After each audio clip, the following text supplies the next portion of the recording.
So, hello, doctor. Let's start with something that almost every pregnant woman hears and goes through vomiting.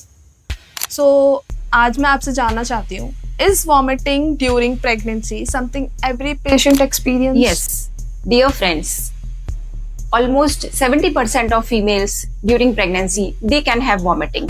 Vomiting ज़्यादातर 14 to 16 weeks of pregnancy में maximum होती है, फिर time के साथ वो कम हो जाती है, परंतु वो मैक्सिमम 9 weeks of pregnancy में होती है. So, is it always considered a normal part of pregnancy, or can it sometimes be a cause of concern? Is it almost nearly a part of pregnancy, but it can be a part of concern. अगर mother को कुछ ज्यादा dehydration हो जाए, ज्यादा vomiting हो जाए, उस केस में it can be a matter of concern for mother also. आप मुझे डिटेल में बता सकते हैं कि ये हार्मोन्स की वजह से ही होता है या इसका कुछ और रीजंस है? हाँ, most of the time during early pregnancy जो भी वॉमिटिंग होती है वो हार्मोन्स की वजह से होती है.